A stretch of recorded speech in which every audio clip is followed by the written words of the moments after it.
ওকে, এরপরে যদি আমরা একটু লক্ষ্য করি যে পরেরটাতে দেখো, পরে 10-এ বলা আছে রুলে যে হর্স ইট লাইক, কাজ কোনো কাজ করতে কেমন। হর্স ইট লাইক শব্দের অর্থ হচ্ছে কি কোনো কাজ করতে কেমন।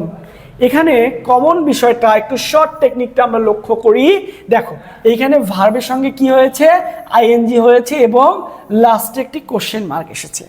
একটু আগে আমরা যেটা পড়লাম, যে কোনটা পড়লাম, উড ইউ মাইন্ড, তারপরেও কিন্তু সেম চিহ্ন ছিল, ভার্বের সঙ্গে আইএনজি ছিল এবং লাস্টে কি ছিল, কোশ্চেন মার্ক ছিল, সেম ছিল। ওকে, এখানেও কিন্তু সেম। তাহলে তোমরা কখন কোনটা বসাবা এইটা তোমাদের এখন বুঝতে হবে এবং আমি তোমাদের ক্লিয়ার করতেছি। দেখো আগেরটা কি ছিল, যখন উড ইউ মাইন্ড বসবে তখন কি ছিল, ভদ্রভাবে কোনো কিছু চাওয়াকে বুঝিয়েছিল বা কিছু মনে না করলে এই জিনিসটা কিন্তু বুঝিয়েছিল। কিন্তু এখানে হর্স ইট লাইক কি বলা হয়েছে, কোনো কাজ করতে কেমন, তার মানে আগেরটা ভদ্রতার সহিত কিছু চাওয়া বুঝিয়েছিল, আর একটা হচ্ছে কি কোনো কাজ করতে কেমন এইটা বুঝিয়েছে। সো তোমাদের এই দুইটা জিনিস একটু মাথায় রাখতে হবে যে কোন সেন্টেন্সটাতে ভদ্রভাবে কোনো কাজ করা বা কিছু মনে না করলে বুঝিয়েছে, আর কোনটাতে কোনো কাজ করলে কেমন হয় এই বিষয়টা বুঝিয়েছে। একটু তোমাদের বিষয়টা সেন্টেন্সটা পড়ে বুঝতে হবে। ওকে, আমরা এই নাম্বার একটু এক্সাম্পলটা দেখি। দেখো dash playing in a local team, playing in a local team. You seem to be both playing with the team.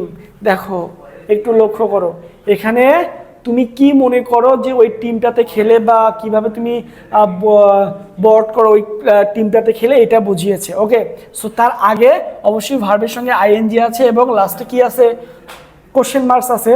So এখানে দেখো বলা হয়েছে কি, horse it like playing in a local team, যখন তুমি লোকাল টিম বা স্থানীয় দলটাতে খেলো তোমার কেমন লাগে, তোমার কেমন লাগে। এখানে কিন্তু অনুগ্রহ করে কোনো কিছুকে বোঝানো হয় নাই।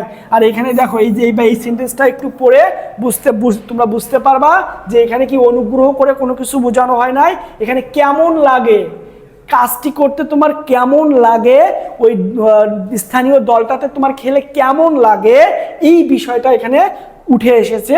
সো এখানে কি ইউজ করতে হবে, হর্স ইট লাইক, কি ইউজ করতে হবে, হর্স ইট লাইক।